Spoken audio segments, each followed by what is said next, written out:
Olá, olá pessoal, estamos de volta. Eu sou Felipe Paniagua, eu sou CMO e cofundador do Reclame Aqui e estamos agora num painel para falar de encantamento ou para falar de não fazer mais o cliente feliz. Chega de encantamento. Customer Centric de verdade não é sobre fazer o cliente feliz. E eu estou aqui com 3 convidados super especiais de setores diferentes do mercado, 2 aqui presencialmente comigo e 1 aqui de forma online. Vou começar com quem está aqui do meu lado.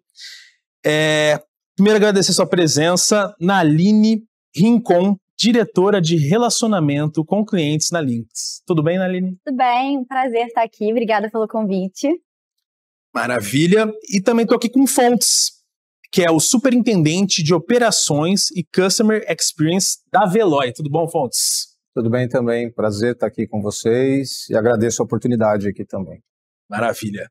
E de forma remota com a gente está aqui a Maristela Calazans, que é VP de produto da OLX. Nos escuta, olá, Maristela? Gente. A gente te escuta. Prazer enorme estar aqui. Maravilha. E vamos começar já com conteúdo. E eu queria começar com você, Naline. Já acompanho sua história, sou fã aí da sua caminhada, já ouvi podcast que você participou. E quando a gente chega com esse tema, chega de encantamento, acho que muita gente que está assistindo a gente deve pensar assim, como assim? Reclame Aqui, falar de não encantar o cliente, e não é bem isso, né? A gente tem um ditado que vem lá desde o nosso fundador, Maurício Vargas, lá perto dos anos 2000, quando tudo era mato, que toda empresa tem problema, boa é que consegue resolver. E a gente acredita muito que o consumidor, quando acontece um problema, que é normal, ele quer ter esse imprevisto resolvido de uma forma menos estressante para ele. E a gente acredita em trabalho, arregaçar as mangas e trabalhar. Como que você vê isso no seu dia a dia, na sua trajetória, com os times que você já trabalhou, já liderou? Como que é a presença disso no seu trabalho? Fala um pouquinho para a gente. Bom, eu acho que é muito cultural, assim, né? Eu vim da Estônia, então na Estônia a gente tinha uma essência muito forte de cultura centralizada no cliente. E o que significava, né? Era simplesmente a gente botar todo mundo numa sala, tecnologia, comercial, logística, financeiro, e escutar todos os problemas do cliente. E aí, a partir do que chegava no RC, né, que é a área de relacionamento com o cliente, como a gente chama, a gente ia mapeando todos os top assuntos, todos os ofensores, tudo que a gente recebia no nosso NPS, e a gente colocava a empresa inteira, ouvindo e trabalhando para resolver. E todo mundo saía de lá com uma meta. Absolutamente qualquer pessoa na empresa sempre teve meta de atendimento. Então, se eu precisava de ajuda do financeiro, assim, muitas vezes ele não era a ponta final, mas se eu precisava dele, ele tinha um prazo para me dar uma resposta. E isso envolveu toda a empresa nessa cultura. Sempre que eu falava, um cliente está com problema, cara, o desenvolvedor mais sênior parava para ouvir e me ajudar a resolver. Então, eu acho que isso foi um negócio que impregnou na gente. Quantas vezes o time de tecnologia lança uma funcionalidade achando que está lançando um negócio melhor do mundo e gera um boom de chamados porque o cliente não entende aquele nome que a gente colocou às vezes na funcionalidade. E a gente falava, desce aqui para você ver como é que tá o problema. O cara descia, atendia o cliente, atendia na dor, voltava e consertava. Então essa é uma cultura muito forte. E na Lynx eu estou vivendo a mesma coisa, é muito mais complexo, porque são muitos produtos, muitas verticais, né? É uma empresa de 38 anos de mercado. Então é mais complexo o processo, mas a gente está empregando a mesma coisa. Então a gente hoje tem uma pesquisa de NPS diária. Todos os dias eu recebo todos os meus comentários detratores. Eu tenho uma pessoa para cada time que liga para todos esses detratores. E aí a gente fala que a gente tem 2 missões quando a gente recebe um comentário negativo. A gente tem que resolver o cliente que está com problema, a gente tem que resolver o processo ofensor.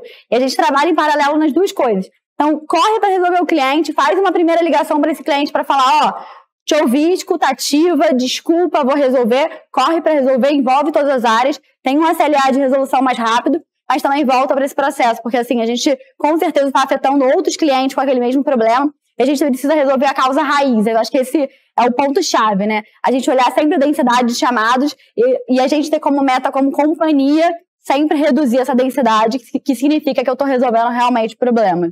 Nossa, eu acho que você tocou num ponto aí primordial para as empresas, né? É a parte de relacionamento, de atendimento, andar junto com o produto, com a evolução do produto, né? Porque, obviamente, além de manter o cliente dentro da base, é muito mais barato manter um cliente do que conquistar um novo, isso é beabá, mas é usar dos problemas, dos registros, das reclamações para melhorar processo, melhorar produto, né? E aí eu acho que depois a gente pode falar um pouquinho como que você usa dados para isso, né? Mas vou continuar aqui o nosso papo. Fontes. E na Veloy, como que, obviamente na sua trajetória, mas na Veloy, como que vocês lidam com a demanda de reclamações, de acionamentos, dos problemas do dia a dia dos milhares de clientes de vocês? Bom, acho que um pouco do que ela falou aqui ali também, né? A Veloy, ela nasce como uma empresa digital, porém com um processo bastante humanizado. Então a gente sabe que, apesar de o mercado, né, considerar aí o cliente no centro, poucas empresas na prática de fato agem dessa forma. E a gente procura ali, não somente através de dados ali, através de pesquisas, de números ali, entender de fato o que a gente está gerando de atrito ali para esses clientes na ponta e trabalhando isso de forma a antecipar a reclamação. A gente sabe que a reclamação vai acontecer, não tem como evitar. A gente também tem ali uma dinâmica de ter que colocar o serviço e as soluções muito rápido no mercado, senão a gente perde o timing. Então, assim, a gente sabe que se nascer pronto, nasceu tarde. Então, o time ali está muito orientado ali, de fato, a estar atento ao que a gente está trazendo ali de insights, tanto da Central, que eu acho que é o canal mais rico que a gente tem ali, hoje, para entender o que o cliente, de fato, está percebendo, está entendendo ali do serviço que a gente presta, né? Mas na prática ali, acho que o cliente quer de fato ali como você disse, perceber que ele está, de fato, tendo o problema dele sendo atendido e não um loop infinito, caindo em loop infinito, né? Que eu acredito que isso é o que a gente, como consumidor, às vezes identifica em algumas centrais. A gente liga e percebe que o nosso problema, aparentemente, só mais um, que não vai ter a solução, que não vai ser resolvido. Por quê? Porque a causa, de fato, não está sendo trabalhada. Naline, a gente estava falando aqui um pouquinho sobre dados também. Hoje no time da Lynx e sua experiência também na Stone, como que é o trabalho de dados baseado no histórico, dos atendimentos, das resoluções, do que passa, o que não passa, tanto para o seu trabalho da equipe de atendimento, de RC, mas também para as outras áreas, produto, marketing, vocês investem bastante nisso? Como que funciona? Sim, acho que foi uma das primeiras coisas que eu construí na Stone e a gente trouxe para o formato da Lynx também. Então, a gente tem indicadores em tempo real e o primeiro trabalho foi conhecer o nosso cliente, entender qual era o indicador-chave. Quando eu estava na Stone, o indicador-chave era o tempo de atendimento. E a gente construiu toda a nossa estratégia de atendimento em 5 segundos. Porque o nosso TMA era muito baixo, o cliente estava com um problema de pagamentos, que é um negócio que dói muito, então ele precisava de muita urgência. Quando a gente foi para a Lynx, muitos chamados exigem resolução de bug, o TMA às vezes são de 25 minutos. Então o cliente ele se preocupa mais com o TMS, que é o tempo de solução, do que em ser atendido muito rápido. E aí a gente transformou toda a nossa estratégia para conseguir chegar nesse indicador. Quando eu falo de tempo de solução, não basta o analista de N1, porque muitos chamados não vão ser FCR. Então a gente precisa realmente monitorar todos os nossos chamados, a gente monitora em tempo real quais são os chamados que são resolvidos em linha, que são o nosso FCR, a gente tem uma meta de aumentar o FCR, então como é que a gente cada vez dá mais alçada e capacitação para a nossa linha de frente. E os chamados que não são FCR, como é que a gente consegue mapear quais são que estão acontecendo, quais são bugs. Então, a gente distribui nossos chamados em dúvidas, problemas e solicitação. Dúvida é alguma coisa que eu tenho que matar em linha. Problema, cara, eu preciso de ajuda do N2, do time de tecnologia. Eu preciso, cara, de alguém para botar a mão para resolver. E o que é solicitação é algum pedido de customização, algum pedido do cliente que tem um tempo maior para a gente conseguir resolver. Então, assim, a gente vai acompanhando em tempo real. A gente se divide em times, né? Para cada produto tem um time específico de atendimento. Então, a Lynx tem uma estratégia muito forte de verticalização. a gente acredita muito em ter o produto certo para o segmento certo do varejo. E aí, para cada segmento, a gente tem essa linha de produto, de chamados. A gente monitora em tempo real e a gente vai falando com os times que a gente precisa de interface. Então, a gente tem uma categoria que é P0. Loja parou, a gente tem um wallboard em cada operação. Cara, chegou um P0, é basicamente para tudo e vai resolver, porque esse cliente está sangrando. Isso ajuda muito no envolvimento de toda a companhia. E a gente tem reporte, a gente tem um reporte semanal de todos os indicadores, a gente compartilha esse reporte com todas as áreas de interface com o cliente, a gente coloca uma pressão, a gente tem uma reunião de cobrança em cima desses indicadores, o que vocês estão fazendo. Então, isso tudo é muito costurado em dados, a gente acompanha muito o aumento de volumetria, a gente tem um processo muito redondo de, cara, aumentou a volumetria, qual é o tamanho de headcount que a gente precisa, a gente tem esse time de dimensionamento, quantos a gente precisa contratar, como é que está o turnover. Então, a gente mexe com todo o nosso time pensando nos indicadores e acompanhando tudo em tempo real. Nossa, é interessante e acho que o ponto principal, até para quem está assistindo a gente, é que realmente o primeiro passo é conhecer o seu cliente do outro lado, até para entender o quão crítico é o problema para ele, né? Realmente, a gente estava num painel que eu fiz, a gente estava falando, por exemplo, sobre a Copa do Mundo, né? Um problema para um e-commerce, ele tem um certo peso, uma certa velocidade para ser resolvido, mas um problema para um delivery de bebida na hora do jogo é outra velocidade, é outro grau de paciência que o consumidor vai ter ali. Então, acho que isso é entender um pouco o seu cliente, né? Fontes, você comentou que a Veloy já nasce digital, acho que isso é um ponto muito legal, mas acho que algumas pessoas pensam assim, pô, já nasceu digital, será que existe uma proximidade do cliente, né? E é algo que a gente vê isso no seu discurso, quem conhece a Veloy sabe dessa proximidade que tem com o cliente final. Como que vocês empregam isso no dia a dia ali, com a equipe mesmo? Como que vocês conseguem pôr isso na cultura? Eu acho que é muito importante isso, né? Outra frase do nosso saudoso Maurício é que uma empresa sem cultura é um amontoado de gente. E a gente consegue ver bem quando uma empresa tem atendimento, tem o cliente no centro, na cultura, e quando é só discurso, né? Como que vocês fazem para ter isso no dia a dia? Eu acho que é uma pergunta interessante, porque a gente, de fato, desde o início, buscou essa centralidade no cliente. Porém, a forma de se fazer isso é que é a chave, né, acho. E aí a gente foi buscar ali, de fato, entender, e a gente identificou que a cultura, de fato, faz total diferença. Então, implementamos ali um processo de experiência do cliente, um programa de experiência do cliente, onde a gente tem ali não somente dados para estar trabalhando e entendendo o que de fato vem afetando ali a experiência dos nossos clientes, mas também para poder estar alimentando ali os times dentro das PIs, onde a gente faz todo o planejamento, valida que aquilo de fato está sendo endereçado, tem um responsável, tem um prazo para ser entregue, e independente da solução final, a gente tem um outro time olhando soluções paliativas. A gente não deixa o cliente esperando sem uma solução ali que possa manter aquele serviço ali disponível para que ele possa estar utilizando.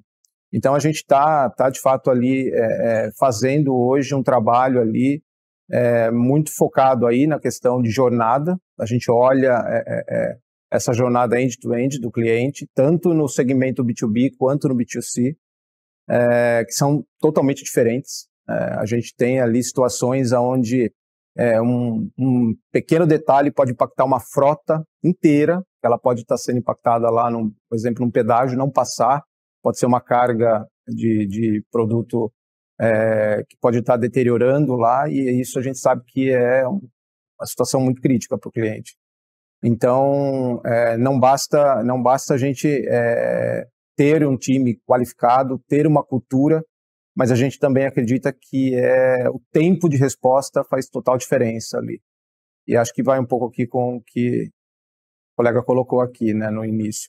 A gente está cada vez mais ali, de fato, se especializando em atender o cliente na essência, ou seja, no serviço, e não gourmetizando soluções que na prática não é o que ele deseja, não é o que ele comprou, né?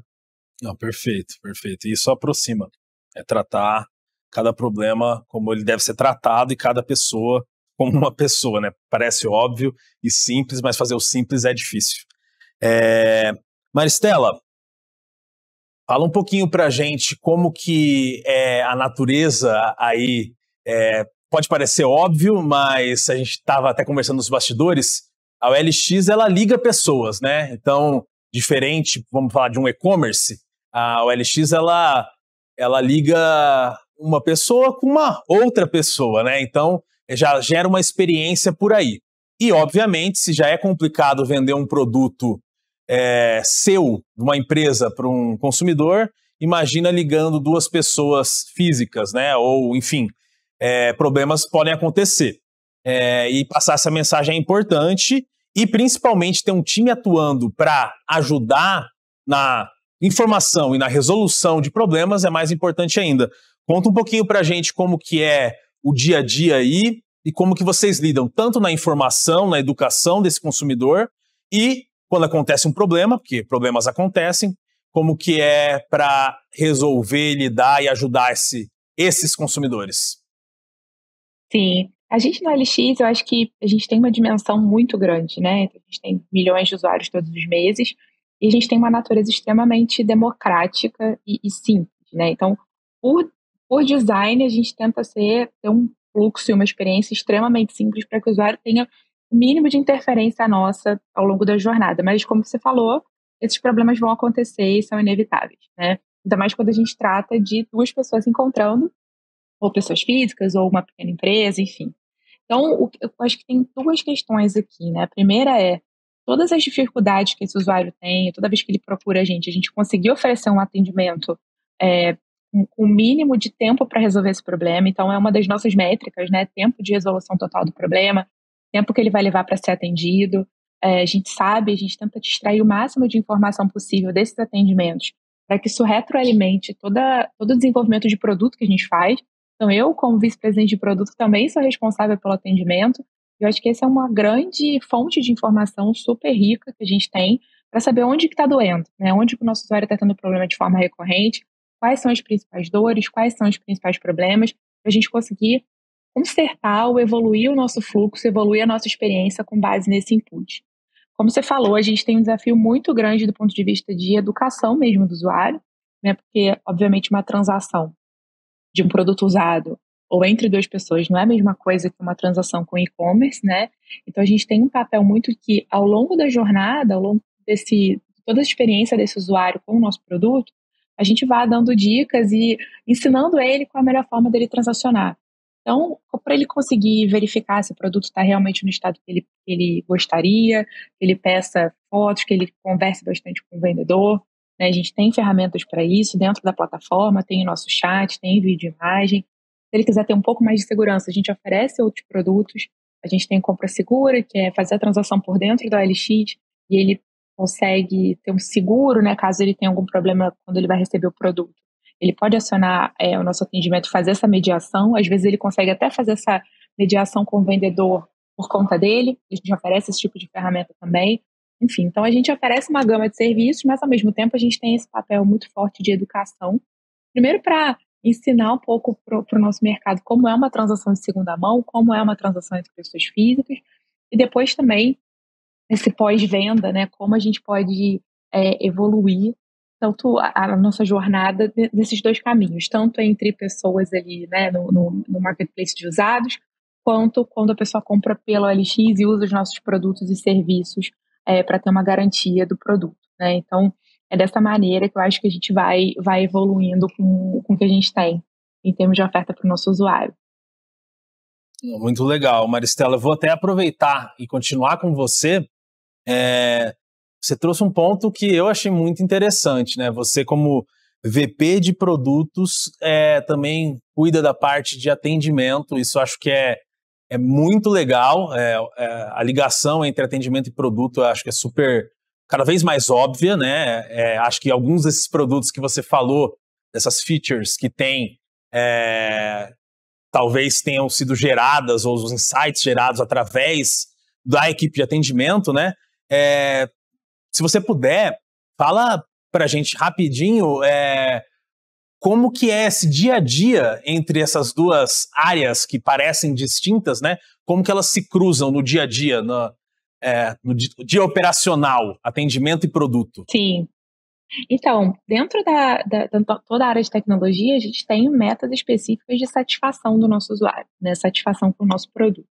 Então, além dessas métricas de satisfação que a gente acompanha, que obviamente o atendimento traz para a gente também tem métricas de abertura de chamados por número de usuários, né? Quais são as principais dores? E a gente tem as nossas métricas, as nossas metas de reduzir essas dores por número de usuários. Então, todo o nosso time ele é direcionado, o time de produto, ele é direcionado com base em muitos desses inputs que vêm da área de atendimento. E para que isso aconteça, a área de atendimento tem que estar muito instrumentalizada, tem que ter ferramentas, tem que ter pessoas que se conectem com o time de produto. Então, a gente tem cerimônias, tem reuniões onde todo mundo participa junto. Onde que a gente está tendo os principais problemas com o usuário, onde que a gente imagina que são grandes evoluções que vão resolver problemas que ele tem hoje. Essa solução mesmo que eu comentei, de pagamento e entrega. Isso veio de uma dor grande que o nosso usuário tinha em relação à segurança. Poxa, eu quero ter alguma solução que se eu não tiver seguro com o meu produto, eu posso reclamar. Ou toda uma parte de reputação do vendedor, né? Hoje a gente já consegue avaliar se o vendedor, se eu tive uma experiência legal ou não com esse vendedor. Isso veio muito de input do nosso usuário nos nossos canais de atendimento. E aí não é só o atendimento direto de abertura de ticket, mas também a avaliação das nossas stores, né? Reclame Aqui, a gente acompanha super, né? A gente tem muito input do Reclame Aqui. Então, todos esses canais, acho que tem um desafio muito grande, a gente consolidar essas informações, extrair, porque é muito dado, né? O que a gente extrai de insight ali dentro? Então, você precisa ter um viés de produto dentro da área de atendimento para saber como daquilo eu gero ações, gero coisas práticas e acionáveis para o time de produto, para a gente evoluir a nossa oferta de serviços para o nosso usuário, né? Perfeito. Bem legal. Acho que para quem estiver assistindo e tiver um interesse aí em aproximar essas duas áreas, acho que fica aí o exemplo de uma empresa que tem milhões, né, de clientes, usuários que trabalha dessa forma. A gente está aqui nos últimos minutos e aí, primeiro eu queria agradecer a vocês três que vieram aqui participar com a gente desse painel. E para finalizar, eu queria que cada um de vocês deixasse uma mensagem final para quem está assistindo, para quem quer melhorar a sua equipe, né, de atendimento, de produto, e ter uma empresa, ajudar a ter uma empresa mais focada no cliente e principalmente, acho que como a gente tem todos os perfis aqui assistindo a gente, como que a gente consegue mostrar que ter o cliente no centro, às vezes até é mais importante do que, por exemplo, pensar só no produto, olhar mais com a ótica do cliente do que do jeito tradicional, vamos falar assim, mais antigo, né? A gente está falando muito disso, né? Cliente no centro, resolução de problemas, arregaçar as mangas, dados. Qual é a dica que vocês dão para quem está assistindo a gente, conseguir colocar isso na pauta da diretoria, na pauta dos sócios e conseguir mais investimento, mais tempo? Vamos começar por você, Naline. Muito obrigado pela sua presença. Obrigada por estar aqui. Para mim, assim, eu acho que a essência de tudo é a cultura realmente. E a cultura é um negócio que você vive, entendeu? É um negócio que está no coração de todas as pessoas que estão naquela empresa. Então, tanto na Stone quanto a Lynx, a gente fala toda semana de cliente num bate-papo para a empresa inteira.